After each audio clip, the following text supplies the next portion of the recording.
Les petits détails des plus grands films, bienvenue dans Aviez-vous remarqué? Avec les mondes de Ralph, Disney abordait le jeu vidéo et multipliait les références du jeu d'arcade des années 80 au FPS moderne. Pour cette suite, c'est Internet tout entier que visite Ralph et on peut dire que les créateurs du film se sont lâchés sur les petits détails et les références. Alors on reste connecté et on s'installe pour Ralph 2.0. Côté casting, notons déjà l'arrivée de Gal Gadot, alias Wonder Woman, dans le rôle de Shank, et le retour d'Alan Tudyk de Firefly, qui jouait le roi dans le premier volet, avant de prêter sa voix ici au personnage de Je sais tout. On remarquera aussi que Phil Johnston signe son premier crédit de réalisateur, après avoir écrit, entre autres, les scénarios du premier volet et de Zootopie. Il prête également sa voix au protecteur sur tension. En ce qui concerne les références vidéoludiques, notons que la présence de Pac-Man au début du film est rappelée à la toute fin puisque le logo Disney contient une image subliminale des fantômes du célèbre jeu vidéo. Comme dans le premier volet, le grand absent du film reste Mario, mais cette fois on peut voir un clin d'œil discret à la célèbre licence Nintendo à travers ces quelques caisses avec un point d'interrogation présentes chez Spam.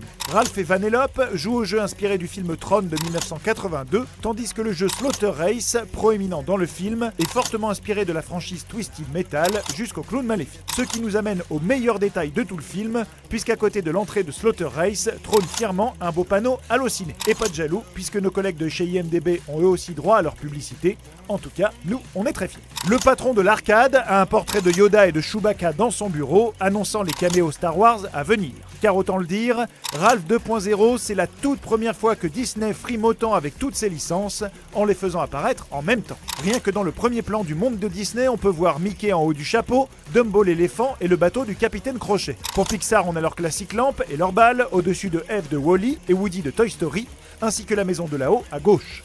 Au centre, on peut voir le Faucon Millenium, l'étoile de la mort, un X-Wing et un chasseur-taille de Star Wars. Et ils ont même mis Kermit la grenouille des Muppets que Disney a racheté en 2004. Cass, des nouveaux héros, est présente sur un pop-up tandis que Baymax est aux côtés de Buzz l'éclair.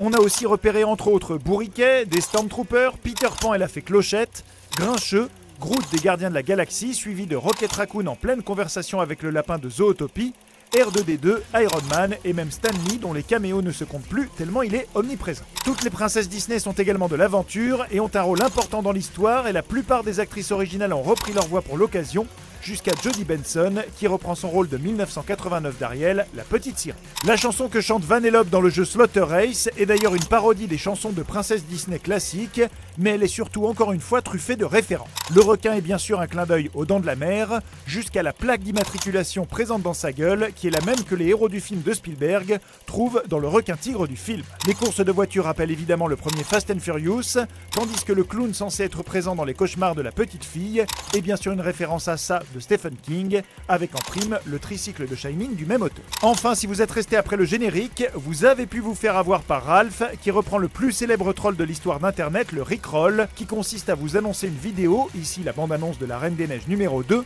mais de vous envoyer sur la chanson Never Gonna Give You Up de Rick Astley, qui vous restera dans la tête toute la journée. Mais ça bien sûr, vous l'aviez remarqué, non ?